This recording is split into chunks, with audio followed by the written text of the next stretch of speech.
Welcome to VLearn Virtual Learning Network. Welcome to session 5 of Data Communication and Networking. Topics to be covered in this session. इस session में हम पढ़ेंगे basics element of data communication के basic element, describe communication protocols and data transmission modes. हम लोग अपने data को कैसे ट्रांसमिट कर सकते हैं, हमारे पास कौन कौन से कम्युनिकेशन प्रोटोकॉल्स अवेलेबल हैं. यूज ऑफ कंप्यूटर नेटवर्क का क्या यूज है. Different components of computer network, different components क्या है कंप्यूटर नेटवर्क के. Identify different types of network. Understand what is internet and email and its uses in modern communication. हम पढ़ेंगे internet क्या होता है, ईमेल क्या होता है और उसका यूज क्या है हमारे इस मॉडर्न कम्युनिकेशन में. Let's talk about data communication. अगर हम लोग डेटा कम्युनिकेशन की बात करते हैं तो डेटा कम्युनिकेशन का मतलब है कि एक इंफॉर्मेशन को दूसरे इंफॉर्मेशन पे हम लोग दूसरी जगह पे पहुंचा रहे हैं. वो पहुंचाने का तरीका बहुत अलग हो सकता है, जैसे इलेक्ट्रिक सिग्नल्स के थ्रू हम लोग उन डेटा को पास कर रहे हैं. So in data communication we all are acquainted with some sort of communication in our day-to-day life. अगर हम लोग अपनी day-to-day life की बात करते हैं तो हम लोगों के पास कोई ना कोई communication है. For communication of information and message, use telephone and postal communication system. अगर कोई इंफॉर्मेशन या मैसेज की हम लोग बात करते हैं, कम्युनिकेट करने की अगर हम बात करते हैं तो हम लोग उसको या तो पोस्टल कम्युनिकेशन के थ्रू फॉरवर्ड करते हैं या फिर टेलीफोनिक कॉन्वर्सेशंस के थ्रू हम उसको फॉरवर्ड करते हैं. Similarly, data and information from one computer system to transmitted to the other system across geographical areas. इसी तरीके से हम लोग डेटा या इंफॉर्मेशन को एक कंप्यूटर से दूसरे कंप्यूटर में ट्रांसफर करते हैं through entire world, across entire world. Thus, data transmission is the movement of information using some standard methods. These methods include electrical signals carried along conductor, optical signals and along an optical fibers and electromagnetic areas. अगर हम लोग data transmission की बात करते हैं तो वो क्या होता है कि हम लोग इंफॉर्मेशन को मूव करवा रहे हैं एक जगह से दूसरी जगह पे. और ये क्या इंक्लूड करता है, हम लोग कैसे ये डेटा को ट्रांसमिट करते हैं. हम लोग इलेक्ट्रिकल सिग्नल्स के थ्रू अपना डेटा को ट्रांसमिट करते हैं और इन इलेक्ट्रिक सिग्नल्स को हम लोग कैरी करते हैं through conductor, optical signals along optical fibres and electromagnetic areas. Now come basic elements of communication system. अगर हम लोग बेसिक एलिमेंट्स की बात करते हैं कम्युनिकेशन सिस्टम की, the following are the basic requirements for working of communication system. The sender, जो हमारे पास अगर जो सोर्स होता है वो एक मैसेज को क्रिएट करता है जो हमें ट्रांसमिट करना है.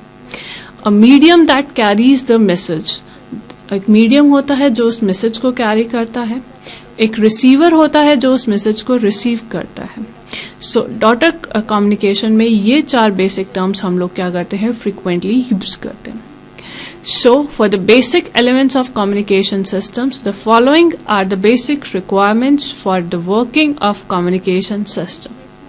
The sender who creates the message to be transmitted, a medium that carries a message, a receiver who receives a message. In data communication, four basic terms are frequently used and they are, first होती है हमारी data. अगर हम लोग data की बात करते हैं तो डेटा बेसिकली क्या है, कलेक्शन ऑफ फैक्ट्स, और collection of facts in a raw forms. जो भी हमारा फैक्ट्स है, जो भी इंफॉर्मेशन हमें प्रोसेस करनी है उसकी कलेक्शन हमारी क्या कहलाती है, डेटा. अगर हम लोग सिग्नल्स की बात करते हैं तो सिग्नल्स हैं हमारे इलेक्ट्रिक और इलेक्ट्रोमैग्नेटिक एनकोडिंग ऑफ डेटा। जो सिग्नल जिसके थ्रू हम लोग अपना डेटा ट्रांसमिट करते हैं वो क्या क्या कहलाते हैं, हमारे signals. So it is electric और इलेक्ट्रोमैग्नेटिक एनकोडिंग ऑफ डेटा। अगर हम लोग सिग्नलिंग की बात करते हैं तो signalling refers propagation of signals across a communication medium. अगर हम लोग सिग्नल्स को प्रोपगेट करते हैं अक्रॉस द कम्युनिकेशन मीडियम, वो क्या है, हमारा सिग्नलिंग। अगर ट्रांसमिशन की बात करते हैं तो ट्रांसमिशन हमारा रेफर करता है communication of data achieved by processing of signals. हम लोग डेटा को कम्युनिकेट कर रहे हैं and it is achieved by processing of signals. Now comes communication protocols. Communication protocols की अगर हम लोग बात करते हैं तो computer sends and receives the data communication link through data communication software. एक कंप्यूटर एक इंफॉर्मेशन को सेंड करता है, रिसीव करता है across a communication link through data communication software. It is this software that enables us to communicate with the other system. ये एक ऐसा सॉफ्टवेयर है जो हमें दूसरे सिस्टम्स के दूसरे सिस्टम्स के साथ कम्युनिकेशन में हमारी हेल्प करता है. The data communication software instructs computer system and devices as to how exactly data is to be transferred from one place to another. अगर हम लोग डेटा कम्युनिकेशन सॉफ्टवेयर की बात करते हैं तो डेटा कम्युनिकेशन सॉफ्टवेयर हमें इंस्ट्रक्ट करता है हमारे कंप्यूटर सिस्टम्स को और डिवाइसेस को as to how exactly is to be data transferred from one place to another. हम एग्जैक्टली एक जगह से दूसरी जगह से अपना डेटा कैसे ट्रांसमिट करते हैं, कैसे ट्रांसफर करते हैं. The procedure of data transformation in the form of software is commonly known as protocol. और ये जो हम लोग डेटा ट्रांसमिट कर रहे हैं, डेटा ट्रांसफर कर रहे हैं एक सॉफ्टवेयर की फॉर्म में, एक सॉफ्टवेयर, तो उसको हम लोग क्या कहते हैं, एक as a protocol. So if we talk about communication protocol, तो कम्युनिकेशन प्रोटोकॉल क्या है, हमारा एक मैसेज को, एक इंफॉर्मेशन को दूसरे जगह पे पहुंचाने with the help of software. तो ये क्या कहलाते हैं, हमारे communication protocols. Now comes the data transmission software और प्रोटोकॉल हमारे क्या फंक्शन करते हैं, क्या क्या टास्क वो परफॉर्म करते हैं, ये आता है अब हमारे इसमें. So the data transmission software or protocols perform the following function for the efficient and error-free transmission of data. First आता है data sequencing. अगर हम लोग डेटा सीक्वेंस की बात करते हैं, a long message to be transmitted is broken into smaller packets of fixed size for error-free data transmission. अगर डेटा सीक्वेंसिंग की बात करते हैं तो उसमें क्या होता है, एक बड़ा जो मैसेज होता है उसको हम लोग ब्रेक कर देते हैं पैकेट्स में, और इन पैकेट्स का एक फिक्स साइज होता है ताकि हम लोग जो भी डेटा ट्रांसमिट करें, जो भी डेटा हम लोग ट्रांसफर करें, उसमें हमारे पास कोई एरर जनरेट ना हो. So if we talk about data sequencing, basically data sequencing is a long message to be transmitted is broken into smaller packets of fixed size for error-free data transmission. Now comes data routing. अगर हम लोग data routing की बात करते हैं, it is the process of finding the most efficient route between source and destination before the sending the data.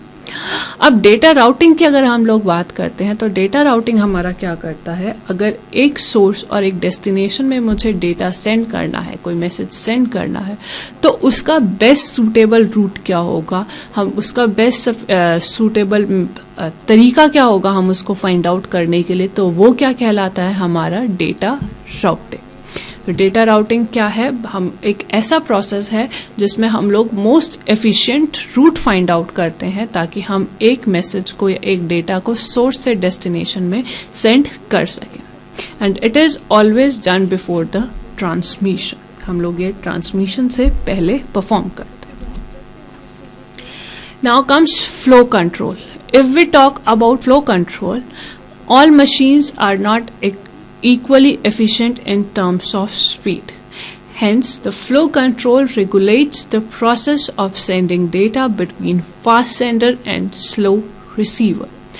अगर हम लोग हर मशीन की बात करते हैं तो सारी मशीन्स हमारी स्पीड के टर्म्स में इक्वली एफिशिएंट नहीं होती. तो फ्लो कंट्रोल क्या रेगुलेट करता है? फ्लो कंट्रोल रेगुलेट करता है the process of sending data between a fast sender and a slow receiver. तो फ्लो कंट्रोल हमारा इस चीज़ को मॉनिटर करता है कि हम लोग डेटा को सेंड कर रहे हैं between a fast sender and a slow receiver. वो हमारी कौन हेल्प करता है? एक फ्लो कंट्रोल. अगर हम लोग एरर कंट्रोल की बात करते हैं तो error control, error detecting and recovering is one of the main functions of communication software. अगर हम लोग एरर डिटेक्टिंग एंड रिकवरिंग की बात करते हैं तो ये एक मेन फंक्शन है हमारा किसका? कम्युनिकेशन सॉफ्टवेयर का. और ये इंश्योर करता है that data are transmitted without any error. जो हम लोग डेटा ट्रांसफ़र कर रहे हैं हम लोग उसको बिना किसी एरर के उसको ट्रांसफ़र कर दे, ट्रांसमिट कर दे. तो वो कहलाता है हमारा error control. Now come data transmission modes. अगर हम लोग डेटा ट्रांसमिशन मोड की बात करते हैं तो डेटा ट्रांसमिशन मोड हमारा रेफर करता है कि हम लोग एक डेटा को कैसे ट्रांसमिट कर सकते हैं, कौन कौन से तरीके होते हैं उस डेटा को ट्रांसमिट करने के लिए. तो अगर हम लोग डेटा ट्रांसमिशन की मोड की बात करते हैं तो हमारे पास 3 तरीके होते हैं डेटा को ट्रांसमिट करने के लिए एक सिंगल पॉइंट से. तो सबसे पहले आता है हमारा सिंप्लेक्स मोड. अगर हम लोग सिंप्लेक्स मोड की बात करते हैं तो सिंप्लेक्स मोड में हमारा जो कम्युनिकेशन होता है वो हमेशा वन डायरेक्शन में होता है. रिसीवर अपने सिग्नल्स को रिसीव करता है. अगर हम लोग फ्लो इन्फॉर्मेशन की बात करते हैं तो इन्फॉर्मेशन भी हमारी यूनिडायरेक्शनल, एक सिंगल डायरेक्शन में क्या करती है? फ्लो करती है. So if we talk about simplex, in simplex the mode of communication can take place in one direction. The receiver receives the signals from transmitting devices. In this mode, the flow of information is unidirectional. Hence, it is rarely used for data communication. अगर हम लोग बात करते हैं half duplex की, तो half duplex हमारे पास क्या होता है? In half duplex mode the communication channel is used in both directions. अगर हम लोग हाफ ड्यूप्लेक्स मोड की बात करते हैं तो हम लोग हाफ ड्यूप्लेक्स मोड की अगर हम लोग बात करते हैं तो जो कम्युनिकेशन होता है वो दोनों डायरेक्शन में होता है, बट एक सिंगल डायरेक्शन हम लोग यूज करते हैं एक सिंगल टाइम पे. मतलब अगर कोई मैसेज सेंड कर रहा है तो वो उसको सेंड कर सकता है. तो एक सिंगल डायरेक्शन में हमारा क्या होएगा? कम्युनिकेशन होएगा. डेटा क्या करेगा? उसको फ्लो करेगा. So in half duplex mode, the communication channel is used in both directions, but only in one direction at a time. Thus, a half duplex line can alternately send and receive a data. अगर हम लोग full duplex की बात करते हैं, in full duplex communication हम लोग जो कम्युनिकेशन कर रहे हैं, जो डेटा हम लोग सेंड कर रहे हैं, हम लोग दोनों डायरेक्शंस में सेंड कर सकते हैं एट अ सेम टाइम. तो अगर हम लोग फुल ड्यूप्लेक्स की बात करते हैं तो ये हमारी एफिशिएंसी को इम्प्रूव करता है और ये लाइन हमारी टर्न अराउंड टाइम रिक्वायर्ड को अरेंज करता है हमारे डेटा को.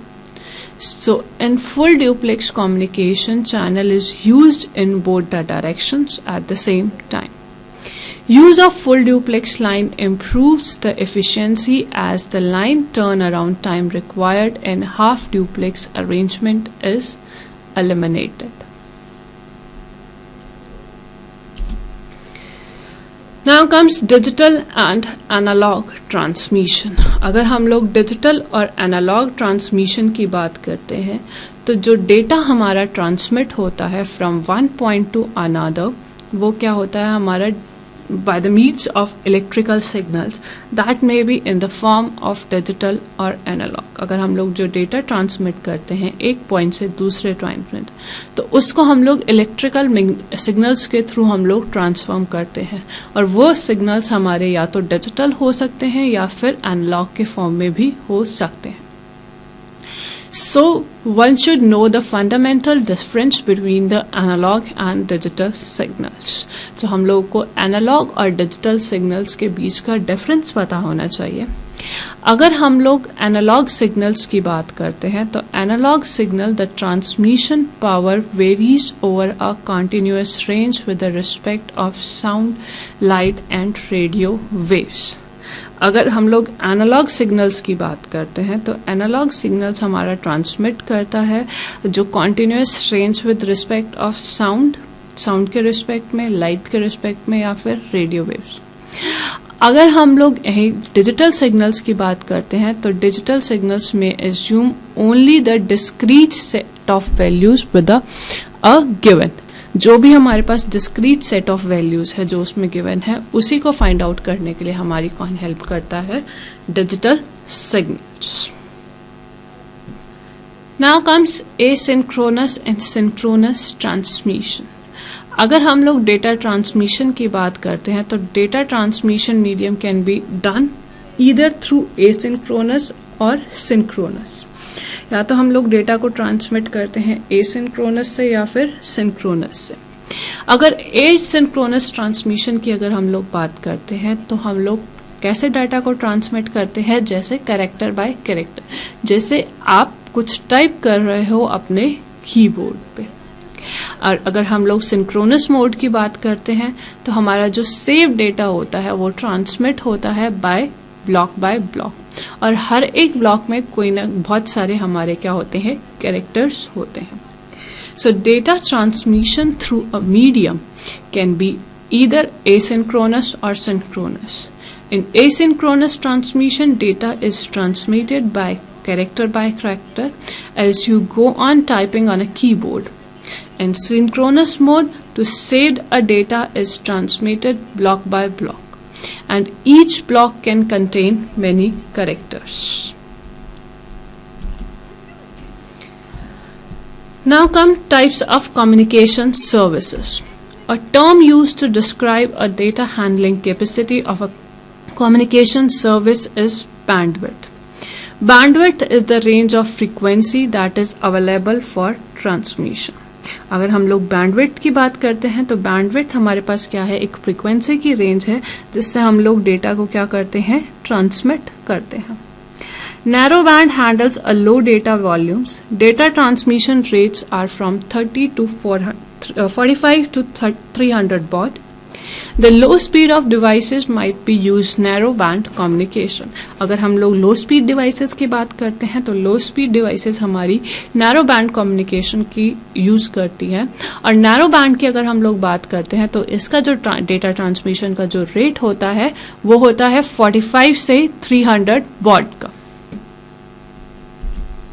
Now comes voice band handle moderate data. अगर हम लोग मॉडरेट डेटा की बात करते हैं, मॉडरेट डेटा अगर हम लोग ट्रांसमिट करते हैं तो उसकी कैपेसिटी होती है 300 से 9600 baud की. और अगर हम लोग ये बात करते हैं इनकी तो इसकी एप्लीकेशंस हम लोग कहाँ पे यूज करते हैं? Operating a CRT to a running line printer. अगर हम लोग मेजर एप्लीकेशन की बात करते हैं टेलीफोन वॉइस कम्युनिकेशन हम लोग इसको यूज कर सकते हैं. So a voice band handles a moderate data transmission volumes between 300 to 9600 baud, and they are used for applications ranging from operating a CRT to running line printer. The major application is for telephone voice communication, hence the term voice band is used. अगर हम लोग broadband की बात करते हैं तो broadband हमारे बहुत ही लार्ज वॉल्यूम ऑफ डेटा को क्या करता है? हैंडल करता है. और इसमें हम लोग जो डेटा ट्रांसमिट करते हैं वो 1 मिलियन baud की स्पीड से ज़्यादा करते हैं. सो अगर हम लोग हाई स्पीड की बात करते हैं तो डेटा को एनालाइज करता है, वो सैटेलाइट्स को एनालाइज, उनके बीच के कम्युनिकेशन को एनालाइज करता है. So broadband handles a very large volume of data. These systems provide a data transmission rates for 1 million baud or more. High-speed data analysis and satellite communications are the example of broadband communication systems. Now come communication media. हम लोग अपने data को किस medium के through अपना जो है data को ट्रांसफ़र करेंगे। तो अगर हम लोग मेजर कम्युनिकेशन डिवाइसेस की बात करते हैं जो हम लोग फ्रिक्वेंटली यूज कर रहे हैं, फर्स्ट आता है हमारे पास wire pairs, and wire pairs are commonly used in local telephone communication and for short distance of digital data communication। अगर हम लोग कोएक्सियल केबल्स की बात करते हैं तो coaxial cables is a group of specially wrapped and insulated wires that are able to transfer data at higher rate। अगर हम लोग कोएक्सियल केबल्स की बात करते हैं तो coaxial cable is a group of specially wrapped and insulated wire that are able to transfer data at higher rate। अगर हम लोग माइक्रोवेव की बात करते हैं तो microwave systems uses a very high frequency radio signals to transmit data through space. The transmitter and the receiver of a microwave system should be line of sight because of radio signal can not bend. अगर हम लोग communication satellite की बात करते हैं तो communication satellite की अगर हम लोग बात करें तो लाइन ऑफ साइट में हमारे पास रिपीटर्स जो आ रहे थे हमारे पास, उनको हम लोगों ने ओवरकम करा by using the satellites. And ये हमारा जो अगर हम लोग मॉडर्न डेज की बात करते हैं तो communication satellite is the most widely used method to transmit the medium. So communication satellite, the problem of line of sight and repeaters are overcome by using the satellites, which are most widely used data transmission media in a modern ways. Now comes computer network. Computer network is interconnection of various computer systems located at different places. In computer network, two or more computers are linked together with a medium and a data communication devices for a purpose of communication data and sharing resources. The computer that provides resources to the other computers on a network is known as server. अगर हम server की बात करते हैं तो जो server क्या होता है, एक ऐसा कंप्यूटर होता है जो रिसोर्सेज प्रोवाइड करता है हमारे दूसरे कंप्यूटर के नेटवर्क्स पर, जो उन कंप्यूटर्स को जो उस नेटवर्क पे अवेलेबल है। In the network, the individual computer can access a shared network resources known as nodes. Now comes types of networks. अगर हम लोग there are many different types of networks. However, from end user point view, there is two basic type of networks. पहला होता है हमारा LANs, that's local area network. These computers are geographically close together. जैसे कि हमारी same building हो गई, same area हो गया, उस एरिया में हम लोग LAN यूज करते हैं। When it comes to WAN, the computers are farther apart and are connected by a telephone lines or a radio waves. जो हमारे जो दूर के एरिया है उसमें अगर हमें डेटा को ट्रांसमिट करना होता है तो वो क्या कहलाता है, हमारा WAN कहलाता है। The following characteristics are also used to categorize the different types of network. First आता है topology, then protocol, and then architecture. Networks can be broadly classified as using either peer-to-peer or client-to-server architecture. Computers on networks are sometimes called nodes, and computer and devices that allocate the resources for a network are called servers. Now, local area network. LAN is a computer network that spans relatively small area. Most of the LANs are confined in a single building or a group of buildings. However, one LAN can be connected to other LANs over any distance via telephone lines and radio waves. Systems of LAN connected in this way is called WAN. That's wide area network. This is a diagram of a local area network. Now comes wide area network, WAN. A WAN is a computer network that spans a relatively large geographical area. Typically, a WAN consists of two or more local area networks. Computers connected to a wide area network are often connected through a public network, such as telephone system, and they can also be connected through leased lines or satellites. The largest WAN in the existence is the internet. Now comes star network. The star network is frequently used to connect one or more small computers or peripheral devices to large host computer or CPU. A ring network is a local area network whose topology is ring, can be as simple as a circle or point-to-point connections of computer at dispersed location with no central host computer or communication controller. अगर हम लोग बस network की बात करते हैं, बस network भी हमारा रिंग नेटवर्क की तरह होता है, बट इसमें हमारे जो एंड्स होते हैं वो आपस में कनेक्टेड नहीं होते. All communications are carried on a common cable or a bus are available to each device on a network. Access and control of bus networks are typically maintained by a method called contention, whereby if a line is unused, a terminal or device can transmit its message at will. But if two or more terminals initiate a message simultaneously, they must stop and transmit it again at different intervals. Now comes network protocol. A protocol is agreed upon a format of transmitting data between two devices. Now comes network architecture. The term architecture can refer to either hardware or software or combination of hardware or software. The architecture of the system always defined its broad outlines and may define precise mechanism as well.